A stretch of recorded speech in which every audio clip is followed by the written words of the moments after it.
선거 기획은 윤석열 대통령이 했고요. 음. 그다음에 선거의 지휘는 김기현 대표가 했어야 되는 건데 저는 이번에는 많은 평론가들이 얘기하는 것처럼 설계부터가 잘못된 선거다. 아. 얼마 전에는 18%포인트 차이로 진다라고 언급하셨는데 김병민 최고위원한테 아주 혹독한 평 들으셨어요. 사이비 평론가다. 그러니까 저런 거는요. 그냥 당원권 정지 한 3년 때려서 징계 해버려야 돼요. 누구요? 김병민 같은 사람은요. 그게 사이비 평론가가 뭡니까? 그러니까 어. 일반적으로 가가지고 네. 일반적인 평론가한테도 그렇게 얘기 안 합니다. 어떤 정치적인 평가에 대해 가지고 제대로 곱씹어볼 생각은 안 하고 사이비 평론이다 이렇게 얘기하는 것 자체가 이런 거잖아요. 왜 당을 위해 좋은 소리 안 하느냐. 그런 걸 사탕발림이라고 합니다. 이런 식의 개념으로 어떻게 국정을 이끌어 나갈 여당이라 할 수 있습니까? 네, 저희가 뭐 싸움 붙이려는 건 아니고요. 이준석 전 대표의 강한 비판이 나왔기 때문에 김병민 최고위원 또 입장을 좀 들어봐야 될 것 같아서요. 네, 평론가는 기본적으로 우리 최진봉 교수님처럼 객관적인 입장에서 어느 정도의 생각들이 있겠습니다만 예. 진보 보수에 대한 입장을 갖고 예. 얘기하시는 분들이고요. 이준석 전 대표는 저 자리에 평론가의 위치에서 나와서 얘기하는 사람이 아니죠. 전직 당대표의 입장에서 아마도 그 내용들을 듣기 위해 단독 인터뷰들을 YTN을 비롯한 많은 방송에서 이야기를 들을 겁니다.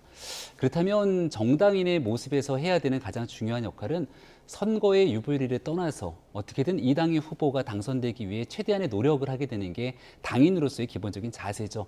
선거가 시작되기도 전부터 18% 차이로 진다 이런 예. 인디언 기우제식의 이야기를 꺼냈기 때문에 평론가 행세를 하면서 자신의 정치적 목적과 정치적 이해관계를 녹여낸다면 이런 걸 인디언 기우제식 평론, 사이비 평론이라고 불러도 부족함이 없지 않겠냐 생각을 하는 것이고요. 그리고 이준석 전 대표가 데이터 평론 등을 얘기했는데 그렇다면 지난날 했던 데이터에 기반한 얘기가 메시지가 결과값이 맞아야 됩니다. 제가 주장했던 것 중에 얼마 전 전당대회에서 이준석 전 대표는 천하용인이라고 하는 팀을 이끄는 하나의 수장처럼 활동했는데 많은 언론에 나와서 천하람 후보가 압도적으로 안철수 후보 이길 수 있다 등에 대한 천하용인 중에 반드시 이 사람들 들어간다고 얘기를 했습니다만 결과 뚜껑을 열어보고 나니까 단 한 명도 당선되지 못하는 상황이 나왔습니다. 예. 결과적으로 데이터와 주장이 맞지 않았던 내용들이고요. 데이터 평론도 아니다. 이준석 전 대표가 모든 데이터를 쥐고 있었던 당 대표 시절 대통령 선거가 있었는데 그때 호남에서 20% 이상 득표한다. 윤석열 당시 후보가 압도적으로 이길 수 있는 데이터 등 여론조사를 선거 내내 얘기해서 선거에 이렇게 얘기하는 게 도움이 되겠는가 조금 부족하다고 얘기하면서 끌어내줘야 되는데 이런 이야기를 한 적이 있는데요. 막상 출구조사의 뚜껑을 열어보니까 0.7% 차이가 나서 그 당시 대표직에 앉아 있었던 이준석 전 대표의 표정이 사색이 됐던 걸 많은 국민들이 기억하고 있거든요.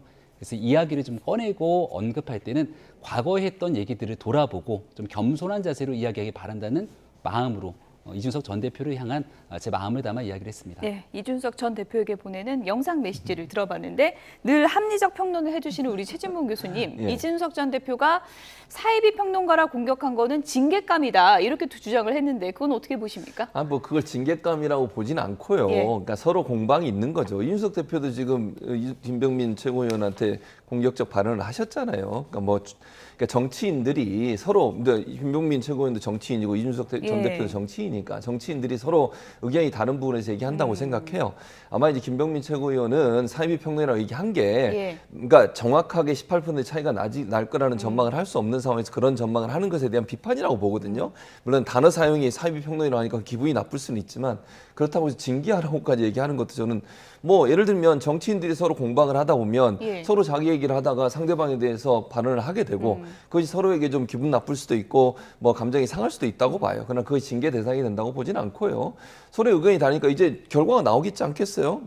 예를 들면 투표 결과에서 정말로 18% 차이가 나는지 안 나는지는 나중에 보면 데이터로 했는지 아닌지가 밝혀질 거니까 예. 그때 가서 확인하면 될 것 같고 이렇게까지 감정적으로 할 필요가 있었나 하는 개인적인 생각입니다. 네, 역시 합리적인 중재를 잘 해주시는 것 그러고 같습니다. 싶습니다. 이준석 전 대표 추가 입장이 있으시면 저희 측에 연락을 주시면 반영하도록 하겠습니다.